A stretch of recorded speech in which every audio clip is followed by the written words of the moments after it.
सगळं दादरला गर्दी बघ किती आहे. Dadar station 6 number platform.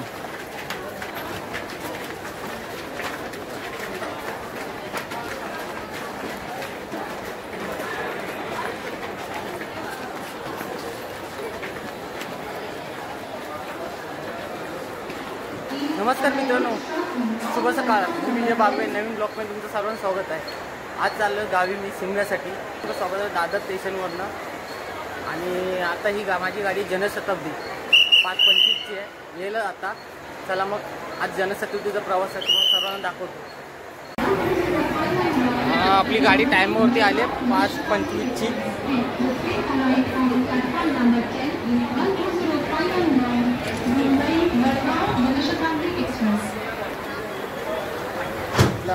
Double number आहे क्रमांक 10 वर आलेली गाडी 12051 डाऊन मुंबई मडगाव जनशताब्दी एक्सप्रेस आहे. प्लॅटफॉर्म क्रमांक 10 वर आलेली गाडी 12051 डाऊन. आपला डब्बा D2 मडगाव जनशताब्दी 71. चला जाऊया आतमध्ये. D2 चला 71.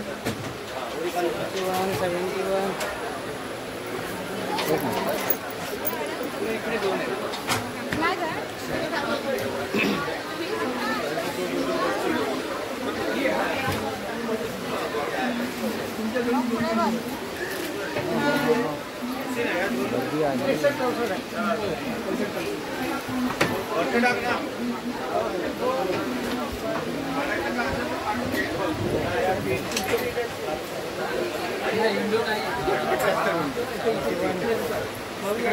मधली सीट आहे आपली. गर्दी बघ. 5:25 सुरू झाली. बघूया किती वाजता पोहोचतो ते बोलला. चला मग पूजा करतो.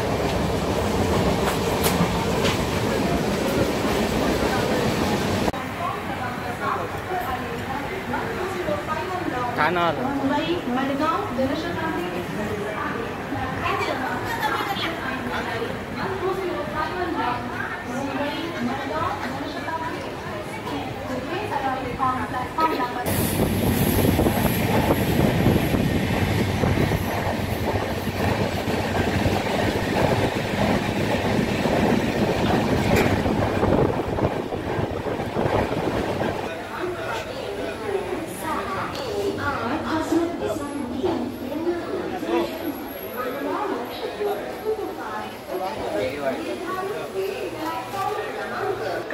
पनवेलला आपण थांबली गाडी. जास्त गर्दी नाही असं वाटतं.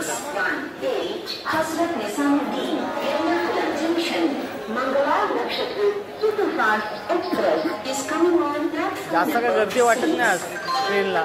कमी आहे.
अजून आठवतं कोकणाची चहा पियाला ट्रेनमध्ये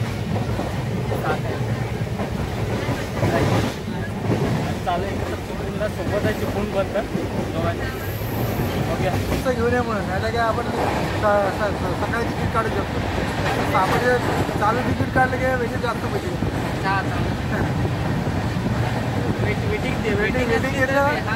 वेटिंग असलं ना पडतं. साधारण मिळतं ना. तेव्हापासून आपला चांगले प्रवास आहे ना, 2.5-3 तासात आपल्याला चिपळूण पोहोचवतो. तर बाकीच्या वेळी त्याचा एवढा त्रास नसतो. बरोबर.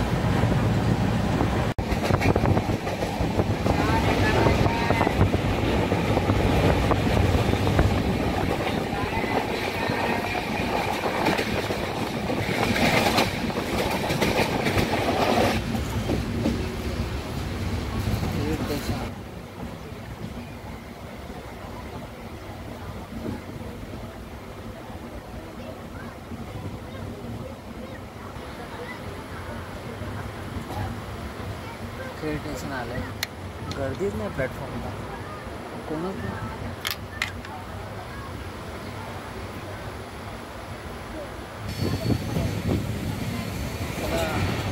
कोण आला. आता 9 वाजलेत, आम्ही चिपळूणला उतरलोय आणि ही चालली गाडी, सुटली जनशताब्दी रत्नागिरीसाठी. चला मग, माझा भाव पण आलाय अभिषेक. चला मग निघूया. प्लॅटफॉर्मला लागली गाडी दुसऱ्या साईडला. आपण आता अंडरग्राऊंड मधून जाऊया.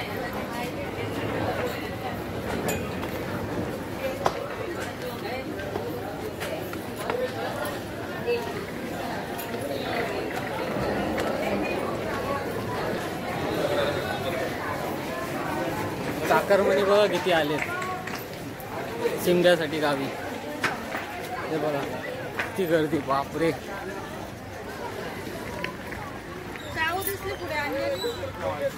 ते आमचा भाऊ कुठे उभा आहे बघूया.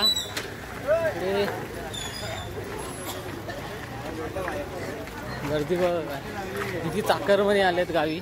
हा माझा भाव असेल, बघू.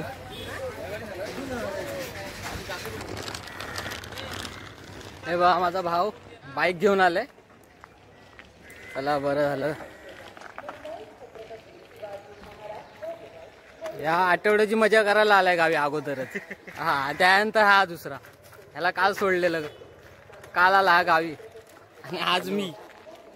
हॅलो, आज आहे पालखीसाठी. उद्या आमच्याकडे पालखी आहे ना, त्यासाठी सर आम्ही आज आलं जमलोय गावी. चिपळूण स्टेशन.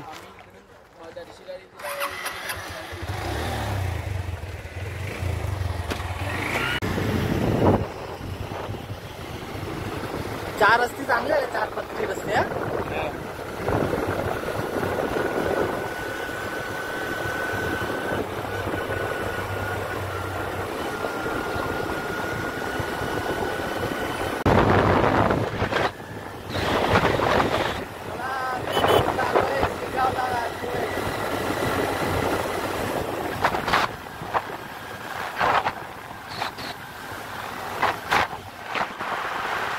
मागच्या व्हिडिओमध्ये दाखवलेला ब्रिज पडलेला, तो हाच तो ब्रिज अभिषेक काकाचा. हा बघा, हाच तो क्लिप.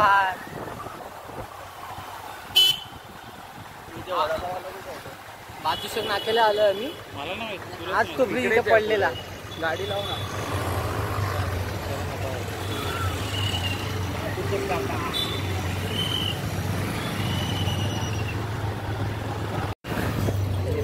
इकडे हॉटेल शोधा. आता कानापिंपळीत आलोय आम्ही. ही माझी सासरवाडी इथे. हा मित्रांनो, आज विजय बाबू आम्हाला पार्टी देणार आहे. हॉटेलमध्ये बसवतो. इथे आतमध्ये माझी सासरवाडी आहे, इथे इथून आतमध्ये. आणि इथे जरा आम्ही आता नाश्ता करायला थांबलोय. आता आम्ही आलो नाश्ता करायला गणेश वडापाव सेंटर, कानापिंपळी. आता वडापावचा नाश्ता करून भूक लागली आहे. घरातून सकाळी निघालो तर काहीच नाश्ता नाही केलाय. तर नाश्ता करूया. काका 20 रुपये वडापाव द्या ना, 3 चांगले. सकाळी 7 वाजता. आता येऊन गेलो तर किती दिवस? 3 दिवस. 3 दिवस राहतील. हे पाव बोलतोय कसे आहेत? 20 रुपये. 20 रुपये 3 पीस आहेत. चांगले आहेत. वडापाव खायचे. तू पण वडापाव खाणार आहे ना? हा, वडापाव वडापाव खायचा. नाश्ता करायला मला पण नाश्ता करायला या. गरम गरम आहे. गरम आहे ना. गरम वडापाव आहे. वडापाव खाऊन नंतर भेटू. तुम्हाला तर दाखवतो बघा. नक्की मला सांगा काय आहे.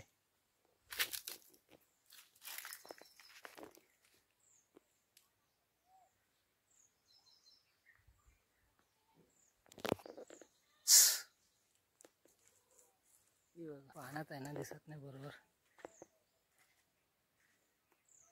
केवढी मोठी आमच्या घराच्या बाजूला आहे. बघितली ही आमच्या घराच्या बाजूला अशीच असते. खूपच मोठी आहे. कशी बसली बघा. बघा बघा बघते कशी बघा.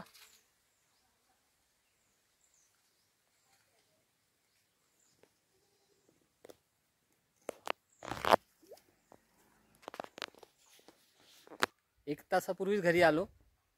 फ्रेश झालो, जेवलो आणि आता आलो. बोललो चला शेवटचा व्हिडिओ काढूया. बघा पाठचा निसर्ग बघा कसा वाटते. आणि माझ्या घर आहे. घराच्या बाजूलाच आहे. बरं वाटते, खूप छान वाटते. आणि उद्या आमच्याकडे पालखी येणार आहे. त्याकरताच मी आज आलो आहे. मजा येणार आहे. आणि जनशताब्दीचा प्रवास खूप छान होता. मला यावेळी आज गर्दी नव्हती एवढी. काय माहिती नाही का गर्दी नव्हती, पण प्रवास खूप छान झाला. तुम्हाला पण हा ब्लॉग तुम्हाला कसा वाटला नक्कीच कमेंटमध्ये सांगा. जनशताब्दीचा प्रवास. चला मग भेटूया पुढच्या व्हिडिओमध्ये. Tata bye bye. Take care. Bye.